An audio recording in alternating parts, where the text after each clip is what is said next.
বর্তমান সময়ে যে সমস্ত বাঙালি গণিতজ্ঞ দেশ বরেণ্য হয়েছেন, কেশবচন্দ্র নাগ মহাশয় অন্যতম। উনি ছিলেন কুসংস্কারবিহীন আধুনিক সভ্যতায় বিশ্বাসী একজন বিজ্ঞান মনস্ক ব্যক্তিত্ব। নাগ মহাশয়ের বাসস্থান ছিল লিলুয়া। উনি ছিলেন বেলুর মঠে শ্রীমাদ দীক্ষিত। বিজ্ঞান মনস্ক হলেও উনি ছিলেন শ্রী শ্রী ঠাকুর, শ্রীমা ও স্বামীজির প্রচণ্ড ভক্ত। চিন্তানায়ক বিবেকানন্দের সমগ্র জীবন দর্শন, কর্মযজ্ঞ ও বাণীর দ্বারা উনি খুবই প্রভাবিত হয়েছিলেন। আর তখনই একটি পত্রিকায় রবীন্দ্রনাথের একটি স্বীকারোক্তি প্রকাশিত হয়, ভারতবর্ষকে জানতে হলে আগে স্বামীজির জীবন দর্শন জানতে হবে।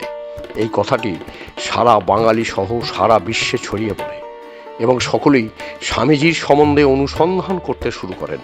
এইভাবেই জীবন চলতে চলতে একদিন নাগ মহাশয় প্রচণ্ড অসুস্থ হয়ে পড়েন।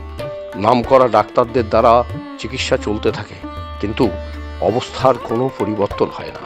যত দিন যায় অবস্থার অবনতি হতে শুরু করে এবং একটা সময় নাগবাবু উত্থান শক্তি রহিত হয়ে পড়েন। অধিকাংশ ডাক্তারই আশা ছেড়ে দেন। কেবলমাত্র রিসরার এক চিকিৎসক বন্ধু প্রত্যহ আসা যাওয়া করে খোঁজ খবর নিতে থাকেন।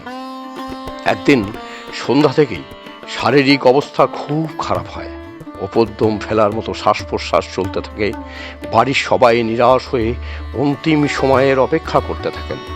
সেদিন মধ্যরাত্রে নাগবাবু আপন মনে শ্রীমার কাছে সমস্ত কিছু ব্যক্ত করেন। নাগবাবু অনুভব করেন মাথার কাছে শ্রীমা এসে বসলেন এবং মাথায় হাত বুলিয়ে দিয়ে একটি সাদা ট্যাবলেট মুখে পুরে দিলেন।